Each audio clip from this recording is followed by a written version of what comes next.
안녕하세요, 부기닐링입니다. 오늘 영상 올릴 책은 위어드입니다. 지은이, 조지프 헨릭, 하버드대학교 인간진화생물학과 교수. 1991년 노트르담 대학교에서 인류학 및 항공우주공학학사 학위를 취득했으며 이후 로스앤젤레스 캘리포니아 대학교에서 인류학 박사과정을 수료했다. 하버드 대학교 이전에는 브리티시 컬럼비아 대학교에서 문화, 인지, 공진화 분야의 캐나다 연구위원장으로서 심리학과 및 경제학과 교수를 역임했다. 문화, 심리, 사회적 지위, 종교, 협력, 의사결정 등에 대한 진화론적 접근이 그의 주된 연구 내용이며 저서로는 호모사피엔스, 그 성공의 비밀이 있다. 저자의 말. 2006년 나는 에머리 대학교 인류학과에서 밴쿠버에 있는 브리티시 컬럼비아 대학교로 자리를 옮겨 심리학과와 경제학과 두 곳에서 교수를 맡으면서 나도 모르는 사이 이 책으로 이어지는 길로 들어서게 되었다. 브리티시 컬럼비아 대학교에 온 직후에 나에게 찾아온 언뜻 보기에 전혀 관계없는 두 가지 계기가 이 책의 토대가 되었다. 첫째, 경제학 과장이 학과의 수업 시수를 채우기 위해 국가의 부와 빈곤이라는 수업을 맡아달라고 요청했다. 내가 UCLA 대학원생 시절에 제레드 다이아몬드의 총균세를 기본 교재로 세미나 수업을 진행한 사실을 알고 한 제안이었다. 이 강의 기회 덕분에 나는 왜 나라마다 번영하는 정도가 다르고 왜 유럽에서만 산업혁명이 일어났는지에 관한 경제적 문헌을 깊이 있게 살펴볼 수 있었다. 두 번째로 중요한 계기는 브리티시 컬럼비아 대학교의 사회심리학자인 아라 노렌자 양과 스티브 하이네를 알게 된 것이다. 18살 때 전쟁으로 황폐해진 레바논을 떠나 캘리포니아주 프레즈노로 이주한 아르메니아인인 아라는 학문 경력의 초창기를 지각, 사고방식, 추론의 문화적 차이를 연구하며 보냈다. 짐작컨대 일본인 부인과 나누는 대화에서 종종 연구에 영감을 얻은 스티브는 캐나다인과 일본인이 타인과의 관계에서 자신을 어떻게 생각하는지, 그리고 이런 사고가 그들의 동기와 의사결정, 자의식에 어떤 영향을 미치는지를 비교하는 연구를 했다. 우리 셋은 각자의 전문 영역에서 볼 때 서구 사람들이 둘 또는 그 이상의 다른 인구 집단과 비교할 때 유별나다는 것을 알게 됐다. 유별난 세 가지 인상적인 부분이 있었는데, 첫째, 심각하게 편향된 표본이다. 우리가 알고 있는 인간 심리 실험의 결과들은 대부분 서구 사회의 대학생을 대상으로 한 연구를 기반으로 한 것이다. 둘째, 심리학적 다양성.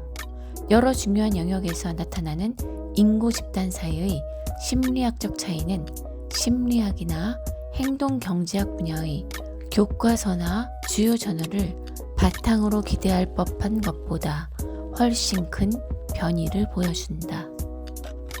셋째, 심리학적 독특성.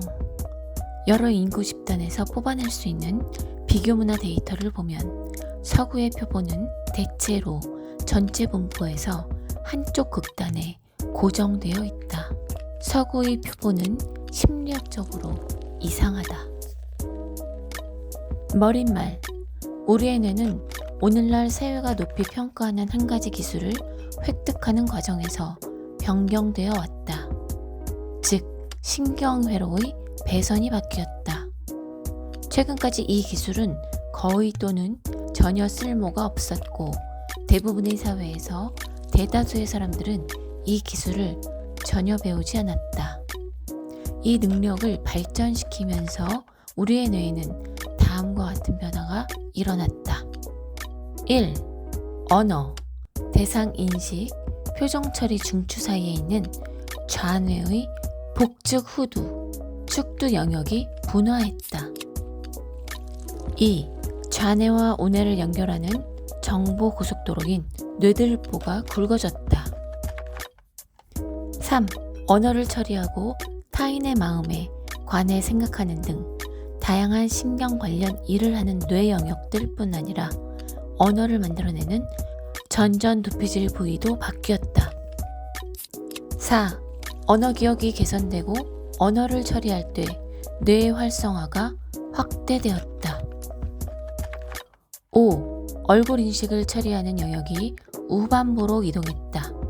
이 특별한 기술을 익히지 않은 보통 사람들은 좌뇌와 우뇌에서 거의 동일하게 얼굴 표정을 처리하지만 이 독특한 기술을 익힌 사람들은 이 기능이 우반부로 치우쳐 있다. 6. 얼굴을 알아보는 능력이 감소했다. 7. 분석 처리 기능을 강화하기 위해 전체적인 시각 처리의 기본 경향이 감소했다. 전반적인 윤곽과 형태 유형보다 장면과 대상을 구성 요소들로 분해하는데 더 의존한다. 파트 1. 인간의 심리와 사회의 진화론. 당신은 누구인가? 어쩌면 당신은 위어드일지 모른다. 서구의 교육 수준이 높고 산업화된 부유하고 민주적인 사회에서 자란 사람일지 모른다. 만약 그렇다면 당신은 심리적으로 좀 독특할 수 있다. 오늘날 세계의 많은 지역 그리고 지금까지 살았던 대다수 사람들과 달리 위어드는 대단히 개인주의적이고 자신의 생각에 사로잡혀 있으며 통제지향적이고 일반적 관행을 따르지 않으며 분석적이다. 위어드는 관계와 사회적 역할보다는 자기 자신, 다시 말해 자신의 특성, 성취, 열망에 초점을 맞춘다. 위어드는 어떤 상황에서든 자기 자신이고자 하며 다른 사람의 일관되지 못한 모습을 유연함이 아니라 위선으로 여긴다. 다른 사회의 사람들이 그러하듯 위어드도 동료나 권위적인 인물에 동조하는 경향이 있다. 하지만 그들은 자신의 믿음이나 관찰, 선호와 상충될 때면 좀처럼 남들에게 순응하려고 하지 않는다. 그들은 자신을 공간과 시간을 가로질러 펼쳐진 사회적 네트워크에 속한 하나의 구성원이 아니라 독특한 존재라고 여긴다. 또한 행동할 때 자신이 직접 통제하고 선택한다는 느낌을 선호한다. 위어드는 추론할 때 세계를 조직하는 도구인 보편적 범주와 규칙을 찾으며 패턴을 파악하고 추세를 예상하기 위해 머릿속으로 직선을 그리는 경향이 있다. 위어드는 또한 특히 인내심이 많고 대개 부지런히 일한다. 그들은 강한 자기 규제를 통해 현재의 불편과 불확실성을 받아들이는 대가로 만족을 미래로 유예할 수 있다. 또 감정적으로 볼 때 위어드는 그들이 속한 문화에서 장려되지만 대개 자신이 세운 기준과 열망에 맞게 살지 못하면 죄책감에 시달린다. 대다수 비위어드 사회에서는 수치심이 사람들의 삶을 지배한다. 사람들은 자신이나 친척, 심지어 친구들이 공동체에서 그들에게 부과하는 기준에 따라 살지 못할 때 수치심을 느낀다. 가령 비위어드들은 자신의 딸이 사회적 연결망 바깥에 있는 사람과 눈이 맞아 도망을 가면 남들의 시선을 의식하며 체면을 잃었다라고 생각한다. 한편 위어드들은 헬스장에 가는 대신 낮잠을 자면 죄책감을 느낀다. 헬스장에 가는 게 의무가 아니고 아무도 그들이 헬스장에 가는지 모른다고 해도 마찬가지다. 죄책감은 개인의 기준과 자기평가에 좌우되는 반면 수치심은 사회적 기준과 일반적 판단에 좌우된다. 이것은 인식, 기억, 관심, 추론, 동기부여, 의사결정, 도덕적 판단 등 내가 언급한 심리학이라는 영역의 몇 가지 사례일 뿐이다. 말하자면 심리학이라는 빙산의 일각이라고 할 수 있다. 하지만 내가 이 책에서 답하고자 하는 질문들은 이런 것이다. 위어드는 어떻게 그렇게 독특한 심리를 갖게 된 걸까? 그들은 왜 다른 걸까? 개인주의를 이해하기 위해 스펙트럼의 반대편 끝에서 출발해보자. 인류 역사의 대부분 시기에 사람들은 먼 사촌과 인척까지 포함하는 촘촘한 가족 연결망에 얽매인 채 성장했다. 이런 규제, 관계적 세계에서 사람들의 생존과 정체성, 안전과 결혼과 성공은 친족에 기반한 연결망이 얼마나 견고하며 번성했는지에 달려 있었고, 이 연결망은 흔히 씨족, 혈족, 가문 또는 부족이라 알려진 별개의 제도를 형성했다. 이런 사회적 상호 의존은 정서적 상호 의존을 낳고 결국 사람들은 자신을 내 집단과 강하게 동일시하며 사회적 상호 연결의 근거에서 내 집단과 외 집단을 뚜렷하게 구별한다. 이 세계에서 성공과 존중은 이런 친족에 근거한 제도를 능숙하게 헤쳐나가는데 달려있다. 하지만 개인주의적 지향이 강한 사람들은 자신이 가진 기술을 충분히 활용함으로써 이를 통해 성취감을 얻길 바란다. 이 척도의 강점은 심리의 일부에 초점을 맞추는 게 아니라 개인주의적 성향을 나타내는 여러 요소를 종합한다는 것이다. 개인주의가 강한 나라의 사람들은 가족 간의 유대관계가 더 약하고 족벌주의가 두드러지지 않는다. 다시 말해 회사 사장이나 관리자, 정치인들이 자신의 친척을 채용하거나 승진시킬 가능성이 적다. 게다가 개인주의가 강한 나라는 내 집단과 외 집단을 구별하는 성향이 약하고 이민자를 기꺼이 도와주며 전통과 관습을 완강하게 고집하지 않는다. 개인주의가 강한 나라는 또한 더 부유하고 혁신적이며 경제적 생산성이 높다. 개인주의적 사회에 적응한다는 것은 다양한 맥락과 관계 속에서 개인적 특성을 지속적으로 갈고 닦는 것을 의미한다. 규제, 관계적 세계에서 잘 산다는 것은 매우 다른 접근법과 행동을 필요로 하는 완전히 다른 종류의 다양한 관계를 헤쳐나가는 것을 의미한다. 탑승자의 딜레마. 당신은 친한 친구가 운전하는 차를 타고 가고 있다. 친구가 보행자를 친다.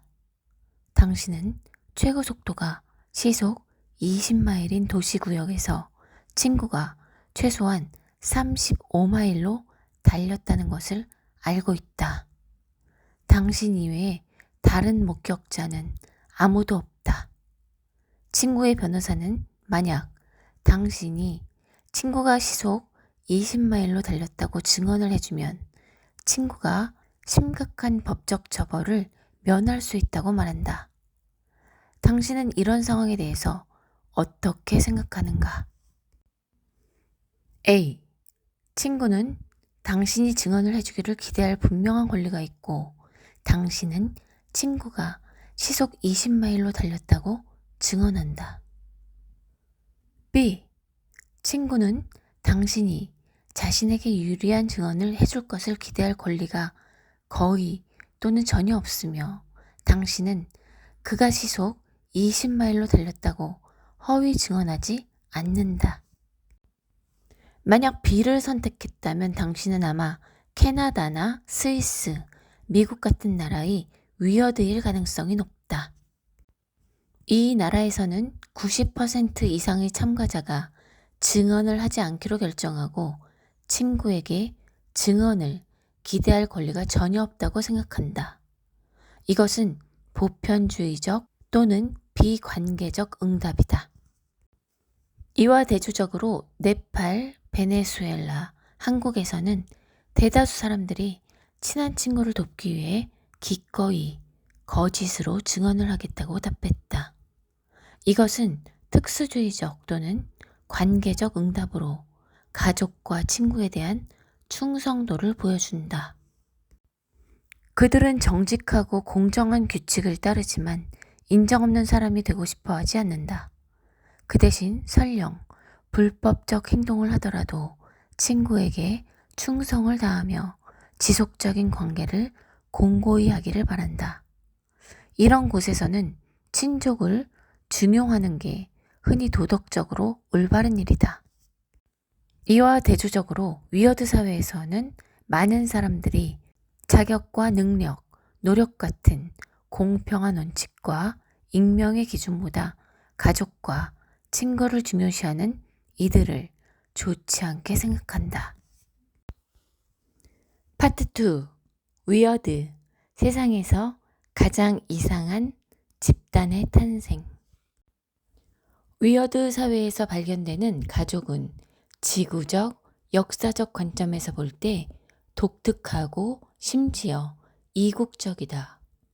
위어드에게는 사방으로 뻗어나가면서 가족의 책임이라는 그물망으로 우리를 얽매는 혈족이나 대규모의 친속이 없다. 위어드의 정체성, 자아인식, 법적 존재, 개인적 안전은 한 가문이나 씨족에 소속되어 있는지의 여부나 친족 연결망에서 그 사람이 차지하는 위상과 관련이 없다. 핵가족은 위어드 사회의 핵심을 이루는 독특한 특징이지만 자녀가 결혼해서 새로운 가구를 이룰 때까지만 함께 거주한다. 위어드 가족의 뿌리는 교회가 점진적으로 채택해서 적극적으로 추진했던 교리와 금기, 규정들이 서서히 확대되는 과정에서 찾아볼 수 있다. 이 확대 과정은 서로마 제국이 종언을 고하기 전에 시작되었다. 고대 후기부터 중세 시대에 이르기까지 여러 세기 동안 교회의 결혼과 가족 정책은 더 커다란 문화적 진화 과정의 일부였다. 이 과정에서 교회의 믿음과 관행은 유럽인들의 마음과 생각과 영혼을 놓고 다른 많은 신들과 혼령, 의례, 제도 등에서 경쟁했다. 오늘날 시점에서 보면 서방 교회가 이런 종교 경쟁에서 수월하게 승리한 것은 분명하다. 기독교는 세계 최대의 종교로 전 세계 인구의 30% 이상을 차지한다. 서방교회가 유럽의 전통적인 여러 신과 의례를 절멸시켰거나 가로챘을 뿐 아니라 다른 형태의 기독교를 앞지르면서 장기적으로 그들을 완전히 압도한 이유는 무엇일까? 교회가 거둔 엄청난 성공을 설명하는 가장 중요한 요인은 결혼과 가족을 둘러싼 금지, 규정, 선호 등의 극단적인 교리에 있다. 기독교의 성서에는 이런 교리를 뒷받침하는 근거가 부족함에도 불구하고 기독교의 방침들은 설득, 배척, 초자연적 위협, 세속적 처벌과 결합되며 점차 의례로 포장되어 가능한 모든 곳에 전파되었다. 이 관행이 서서히 기독교인들의 내면에 자리 잡고 이후 세대들에게 상식적인 사회규범으로 전달되는 가운데 사람들의 삶과 심리가 크게 바뀌었다. 이 방침들은 보통 사람들에게 집약적인 친족 기반 제도가 없는 세계에 적응하고 이 세계를 중심으로 사회 관습을 재편하도록 강제하면서 그들의 경험을 서서히 변형시켰다. 기독교 이전 유럽에서는 최근까지 세계 대부분 지역과 마찬가지로 결혼 관습이 대규모 친족 기반 조직이나 연결망을 강화하고 확대하는 쪽으로 문화적으로 진화했다. 교회는 일부 다처 중매 결혼, 혈족과 인척 사이의 모든 결혼을 금지함으로써 일종의 사회공학이자 가부장 권력의 원천으로서 혼인이 가진 힘을 약화했다. 교회가 이런 수혼과 수년혼을 금지하면서 배우자의 형제자매와 결혼하는 것을 근친상간으로 분류하자 한쪽 배우자가 사망하면 친족 집단 간의 결속이 깨졌다. 교회는 왜 이런 근친상간 금지를 채택한 걸까? 이 질문에 대한 답에는 여러 층위가 있다. 첫째는 교회 지도자들을 비롯한 신자들이 친척과 성관계나 결혼을 하는 것이 하느님의 뜻을 거스르는 일이라고 믿게 되었다는 것이다. 둘째는 좀 더 시야를 넓혀서 지중해와 중동에서 여러 종교 집단이 경쟁하고 있다는 사실을 유념해야 한다. 각 집단은 서로 다르고 종종 특이한 종교적 신념을 갖고 있었다. 교회는 갈팡질팡하면서 초자연적 믿음과 관행을 효과적으로 재결합한 운 좋은 집단이었을 뿐이다. 결혼 가족 강령은 로마의 오랜 관습과 유대법이 섞인 것에 성과 자유의지에 대한 기독교의 독특한 강박을 첨가한 혼합물이다. 교회는 일체의 후처를 단호하게 금지했을 뿐 아니라 사생아 개념을 장려함으로써 상속 전략으로서의 일부 다처혼을 잠식했다. 교회가 입양, 일부 다처, 재혼을 제한한 것은 상속자가 없는 혈족의 계보가 결국 끊어진다는 의미였다. 이런 제한 아래 유럽의 많은 왕조가 상속자가 없어서 사라졌다. 부자 기독교인이 죽음을 눈앞에 두면 사제를 불렀는데 지금도 이 관행은 여전하다. 이 사제들은 죽어가는 이와 충분한 시간을 보내면서 그를 위로하고 내세를 위해 불사의 영혼을 준비시켰다. 눈앞에 닥친 죽음에 공포를 느끼고 천국에 갈지 지옥에 갈지 불확실한 상황에서 세심한 사제는 분명 부자가 기꺼이 막대한 재산을 가난한 이들에게 유증하게 만들었다. 교회의 결혼가족 강령은 유럽의 친족 기반 제도를 잠식함으로써 사람들의 충성을 둘러싼 주요한 경쟁자를 제거하는 동시에 수입을 창출했다. 서방교회의 지배를 공동으로 받은 기간이 긴 민족적 인구 집단이 규범에 촘촘하게 구속되는 정도가 덜하고 덜 수능적이고 전통에 현혹되는 정도가 덜하고 더 개인주의적이고 낯선 사람을 덜 불신하고 보편주의적 도덕이 더 강하고 낯선 사람과 새로운 집단을 이루어 협동하고 제3자 처벌에 더 반응하고 자발적으로 헌혈을 하는 성향이 강하고 비개인적으로 더 정직하고 외교관에 대한 면책특권이 있어도 주차 위반 과태료 체납이 적고 더 분석적으로 사고한다. 가족 조직과 사회적 연결망에서 일어난 변화에서 비롯된 심리적 변화는 새롭게 형성되는 제도와 조직이 왜 일정한 방식으로 발전했는지를 이해하는 데 도움이 된다. 새로운 수도의 길드, 도시, 대학은 점차 개인의 초점을 맞추는 방식으로 법률과 원칙, 규범과 규칙을 구축하면서 종종 각 성원에게 추상적 권리와 특권, 의무, 조직에 대한 책무를 부여했다. 이 자발적 조직들은 번성하기 위해 유동적인 개인들을 끌어모아야 했고, 더 나아가 상호합의한 원칙과 규칙을 고수하고 가급적이면 내면화하게 만들어야 했다. 집약적 친족 관계의 구속을 받는 중세 유럽인들에게 한 가지 공통점이 있다면 그것은 보편적 도덕, 개인적 책임의식, 강한 자유의지 개념을 가진 기독교였다. 이런 독특한 토양에서 사회규범의 씨가 바라에서 점차 퍼지기 시작했다. 파트 3. 위어드, 새로운 심리와 제도를 형성하다. 교회에 더 오랫동안 노출된 도시일수록 더 빠르게 성장하고 참여적 통치 구조를 발전시킬 확률도 높았다.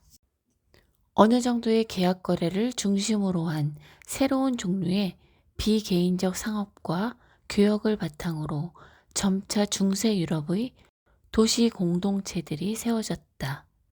도시 지역은 최대한 먼 곳까지 손을 뻗어 숙련된 전문직들을 적극적으로 발탁했다.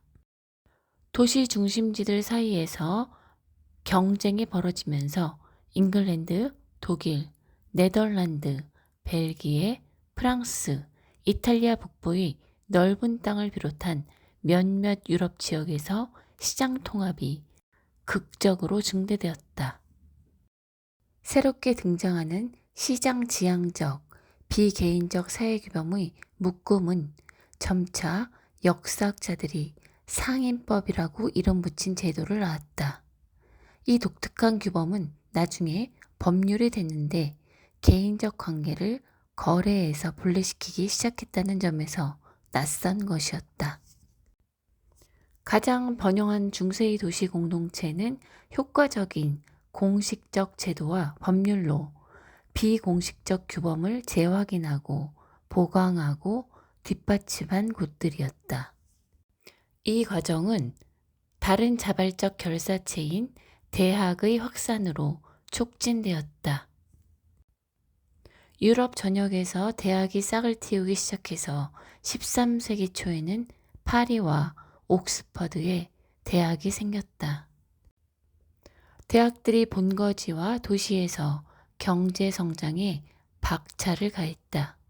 대학에서 훈련받은 학자들이 이런 효과에 기여한 것 같다. 이 새로운 사회 계급은 글을 읽을 줄 알았을 뿐만 아니라 점차 뒤죽박죽인 기존 관습이나 법률에서 추상적 원리를 연역해낸 뒤 도시 공동체를 위한 잘 구조화된 규제와 정책으로 이를 공식화했다.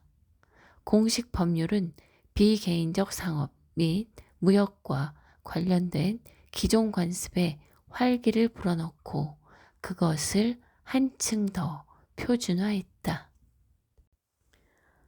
지금까지의 내용을 요약해보자면 집약적 친족 기반 제도의 붕괴는 도시화와 자유도시 및 자치도시의 형성으로 나가는 문을 열었고 이 도시들은 더 많은 자치를 발전시키기 시작했다. 흔히 상인들이 지배한 도시의 성장은 시장 통합 수준을 점점 높였고 우리가 추론하는 바에 따르면 비개인적 신뢰, 공정성, 협동의 수준도 끌어올렸다. 이런 심리적, 사회적 변화가 일어나는 동안 사람들은 개인의 권리, 개인의 자유, 법치, 사유재산의 보호 같은 개념에 대해 숙고하기 시작했다. 이런 새로운 관념들이 다른 많은 대안들보다 사람들에게 새롭게 등장한 문화심리에 잘 들어맞았다. 도시화하는 정근대의 유럽은 사회계층의 가운데에서부터 오르락내리락하며 바뀌고 있었다.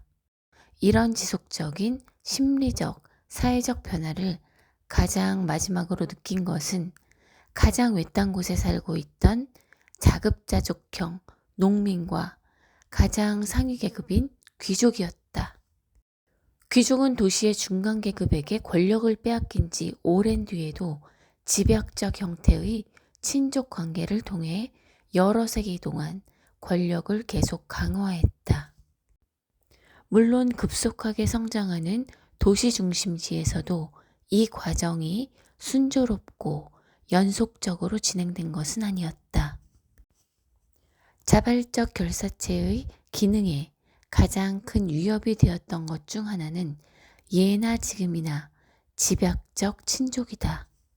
은행과 정부를 비롯한 새로운 조직들이 한동안 중매 결혼으로 공고해진 강력한 대가족의 지위를 빼앗긴 것은 드문 일이 아니다.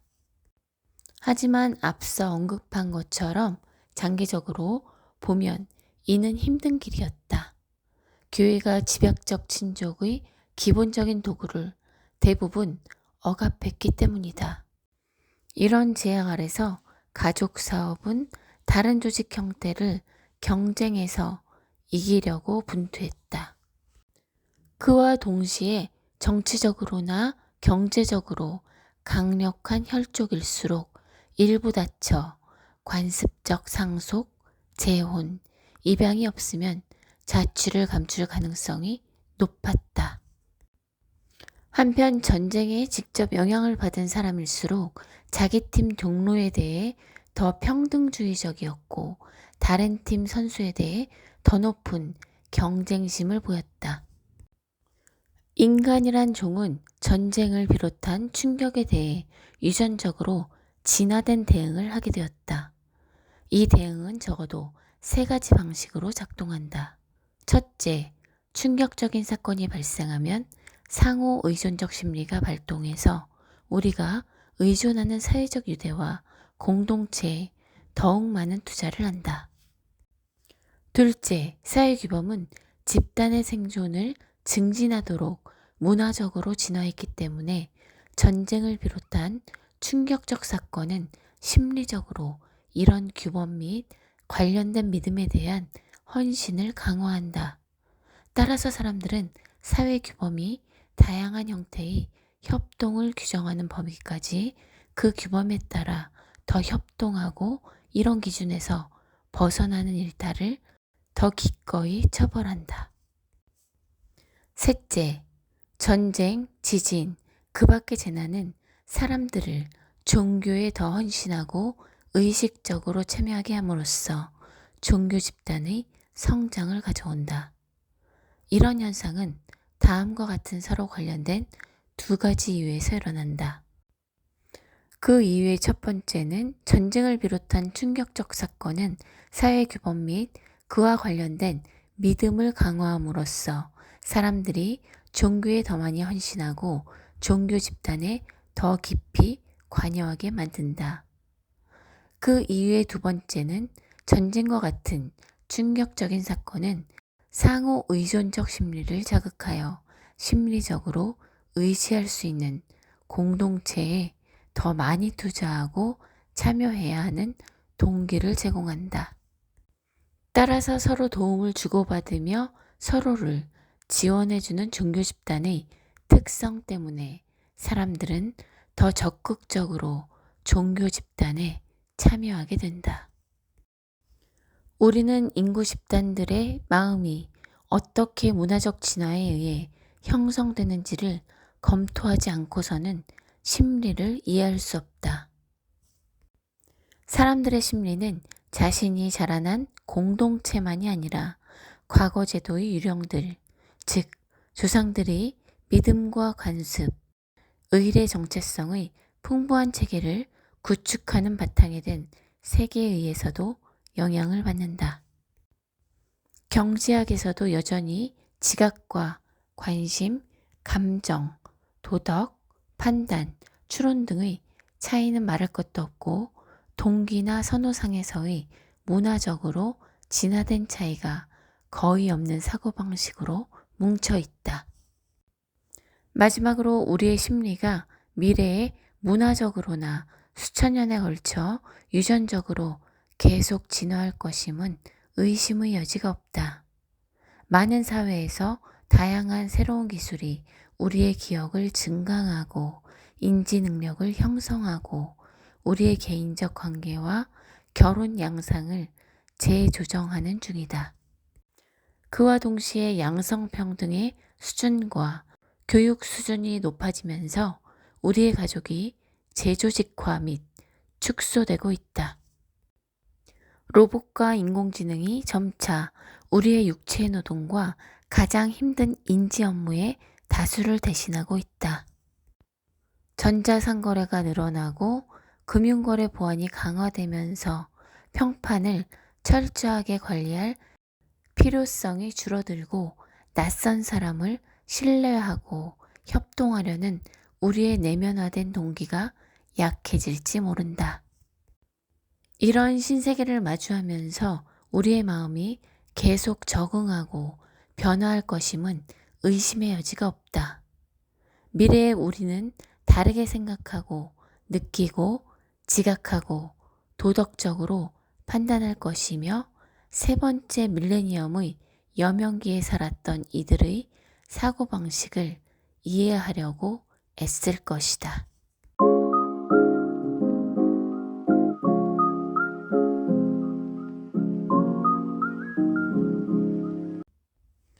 서구의 독특한 심리, 문화, 제도는 어떻게 세상을 지배하게 되었는지에 대한 호기심으로 시작한 이 책은 인류 심리 진화와 문화를 좀 더 깊이 있게 배우고 인식할 수 있는 계기를 마련해 주었던 것 같습니다.